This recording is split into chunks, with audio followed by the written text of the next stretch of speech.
happy to have you here. So first they got rid of Gregory Bovino, the little guy who lives in a shoe, who was inexplicably promoted well beyond his job title to lead Donald Trump's chaotic, violent, trigger-happy, inept paramilitary invasions of multiple U.S. cities. They got rid of him. Then they got rid of Kristi Noem, the Secretary of Homeland Security. Also, technically, they also got rid, at the same time, they got rid of the guy who didn't formally work for the Department of Homeland Security, but nevertheless, he was there every day and at all of her events, sitting or standing right next to her, and he was definitely not her boyfriend, because she is super happily married. Then, of course, we immediately got some quite unexpected news about that aforementioned marriage. And then we got the multi-million-dollar luxury private jet that she and her not-boyfriend procured with taxpayer funds for what they said would be high-profile deportations. The private jet with the bar and the queen-size bed. Then we learned that the Homeland Security Department would not be keeping that jet after all. The White House instead would be taking it, and now it was going to be used by other cabinet members and also, for some reason, by Melania Trump. Investigations into the not boyfriend of Kristi Noem demanding payments from companies with Homeland Security contracts reportedly continue. The not boyfriend, of course, denies all wrongdoing. But then they got rid of the Attorney General. She only barely made it a year. In that time, she did reduce the U.S. Department of Justice to a smoking hulk, but apparently she was just getting started when they got rid of her. She had just moved into some general's house. Because the true mark of making it in the upper echelons of this administration is that you're allowed to essentially loot from the U.S. military. You're allowed to just take over military housing for yourself because, hey, some of it's quite nice. But right after she got moved into some general's house, Attorney General Pam Bondi was out. Then they got rid of the director of ICE, following reports that he had had to be hospitalized not once but twice since taking the job because of stress. Plus another incident in which his security detail reportedly retrieved a portable defibrillator from a nearby office because he was freaking out so hard they were sure they were going to have to shock him. Last week, the head of ICE, Todd Lyons, found himself unable to answer basic questions from Democratic Congresswoman Lauren Underwood of Illinois as she pressed him on why so many people have been dying in ICE custody. He could not answer her basic questions about those deaths, even basic questions about why those deaths weren't being investigated. And then as soon as that, I'm sure, very stressful hearing was over, we learned that he's out too. He has resigned and he will be gone next month. Well, now today, another one down. The Secretary of Labor is out. And where do you want to start with this one?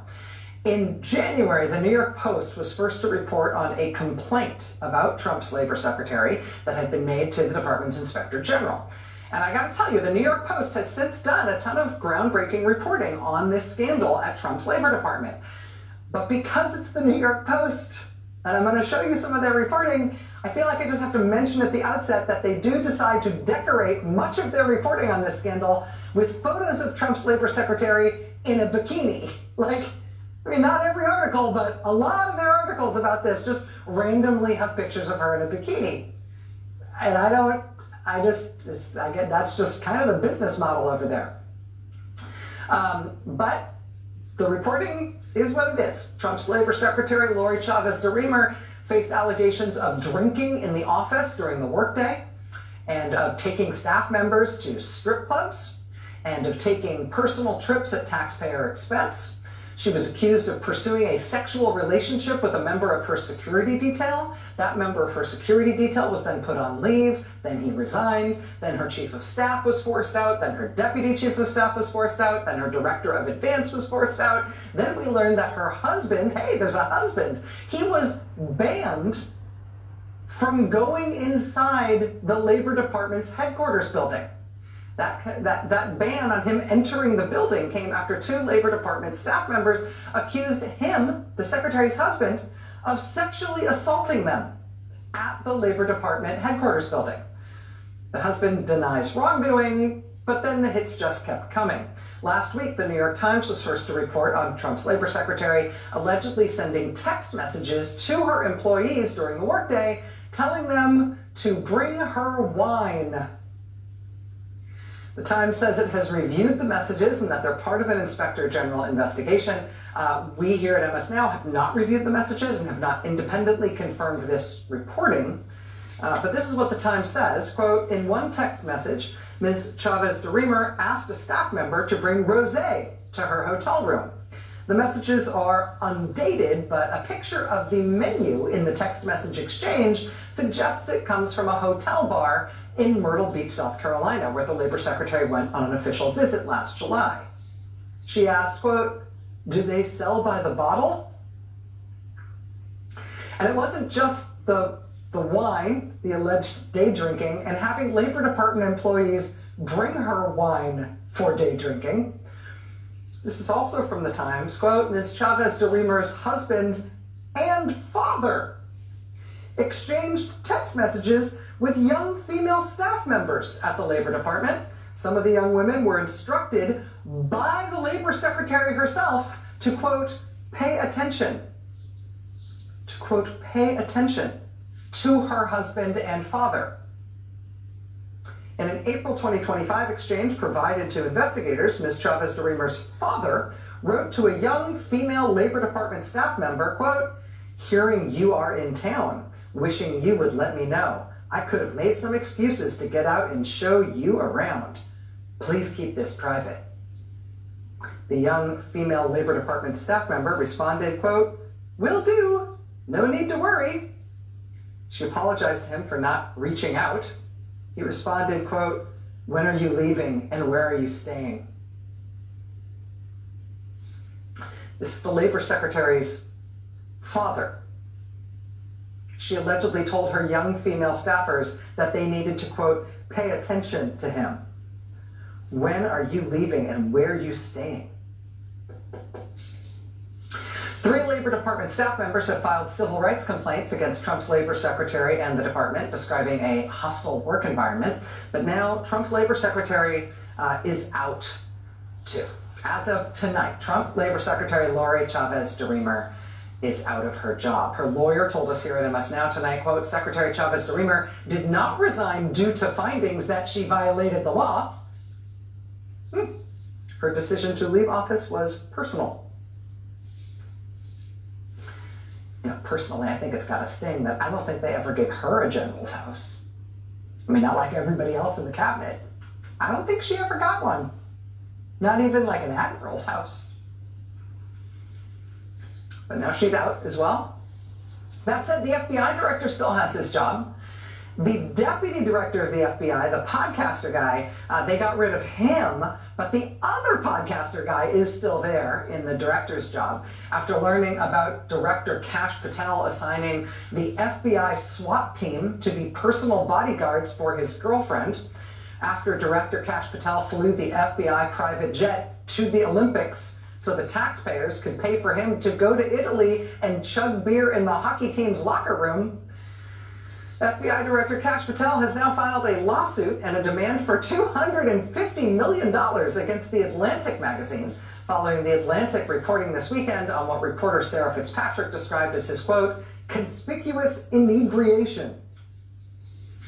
Quote, several officials told me that Patel's drinking has been a recurring source of concern across the government. They said he is known to drink to the point of obvious intoxication, in many cases at the private club Ned's in Washington, D.C., while in the presence of White House and other administration staff. Patel is also known to drink to excess at the Poodle Room in Las Vegas, where he frequently spends parts of his weekends. Early in his tenure, meetings and briefings had to be rescheduled for later in the day as a result of his alcohol-fueled nights, said 6 current and former officials and others familiar with Patel's schedule. Quote, on multiple occasions in the past year, members of Patel's security detail had difficulty waking him because he was seemingly intoxicated, according to information supplied to Justice Department and White House officials. A request for breaching equipment, normally used by SWAT and hostage rescue teams to quickly gain entry into buildings, was made last year because Director Kash Patel had been unreachable behind locked doors, according to multiple people familiar with the request. Some of Patel's colleagues at the FBI worry his personal behavior has become a threat to public safety. FBI officials and others in the administration have privately questioned whether alcohol played a role, for example, in the multiple instances in which Patel has shared inaccurate information with the public about active law enforcement investigations, including following the murder of Charlie Kirk. The Atlantic says its reporter spoke with more than 24 sources for this story. MS Now has not independently verified these allegations. Mr. Patel has denied all wrongdoing. He's now suing the Atlantic over this story, calling it malicious and defamatory. But for now, at least, he remains in his job at the FBI with the speculative odds on how quickly podcaster Kash Patel might be fired from that job, hinging somewhat on the question of how much alcohol remains in the news about Trump's FBI director, since President Donald Trump is somewhat famously averse to drunkenness.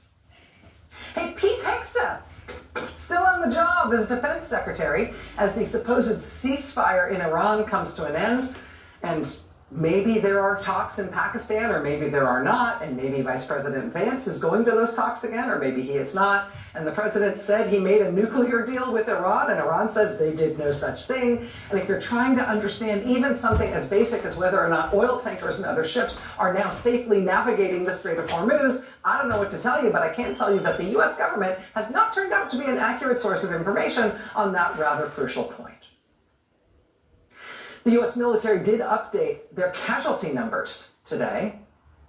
In addition to the 13 U.S. service members killed in this chaotic war, the number of wounded U.S. Marines in this conflict now stands at 19. The number of wounded U.S. Air Force airmen stands at 62. The number of U.S. Navy sailors wounded stands at 63. And the number of U.S. Army soldiers wounded in this Iran war stands at 271.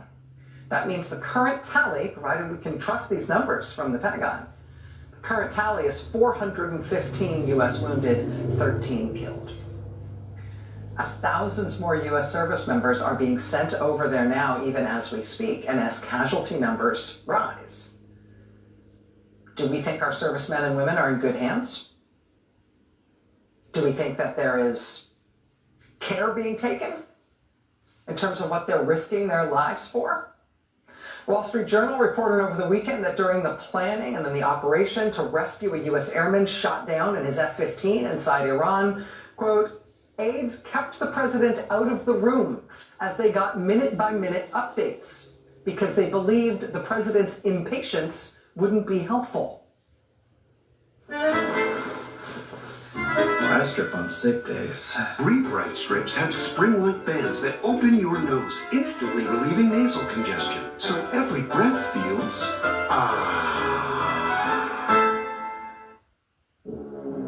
Will anything stop the rise of gold?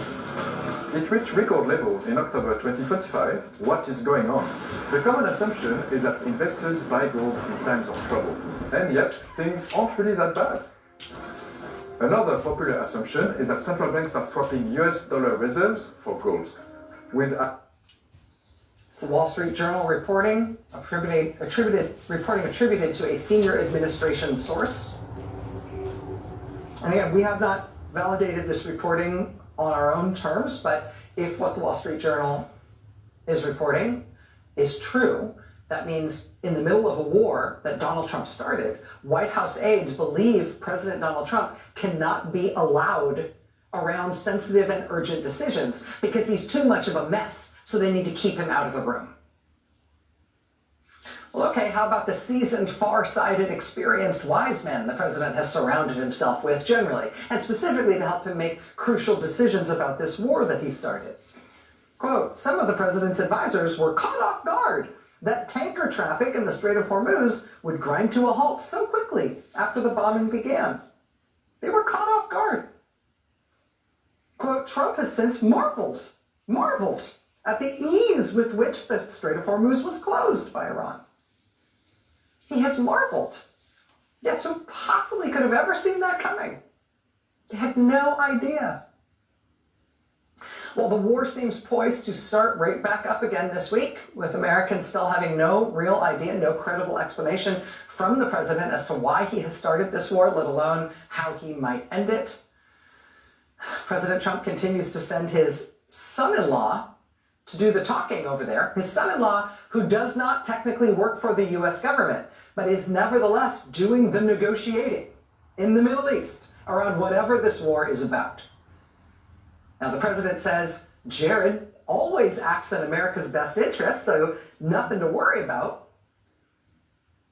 But does that settle all your concerns about these matters? I mean, they seem to find it not awkward at all, not embarrassing at all, that in these discussions, the person apparently leading negotiations on behalf of the United States of America, the president's son-in-law, is not being paid by the United States of America, but he is being paid by other countries in the region who definitely have their own reasons for wanting a war with Iran, even if the United States actually doesn't. He's being paid by countries that have a lot of skin in the game and have a lot of interest in war with Iran. The United States, at least the people of the United States, haven't been given a reason why we're waging this war. But, I mean, Jared's leading the talks. This was the headline in Forbes magazine last fall, quote, "How Jared Kushner's bold bets in the Middle East made him a billionaire." Well, now the people in the Middle East paying him and making him into a billionaire as of last year, they now get to, quote, negotiate with him, with this guy they're paying, about whether the U.S. military fights a war. I don't think the White House gets how repulsive this is to people. The smarter Democrats out there are starting to talk about it, though, because I think smarter Democrats out there know how repulsive this kind of thing is to regular people. Take, for example, Democratic U.S. Senator Jon Ossoff, speaking this weekend in Augusta, Georgia. How much do you guys know about Jared Kushner? Ivanka's husband, he's on the Saudi payroll for $2 billion. Did you know that? And now he's leading American diplomacy in the Middle East, apparently while at the very same time asking princes and sheikhs across the Arab world to give him billions more.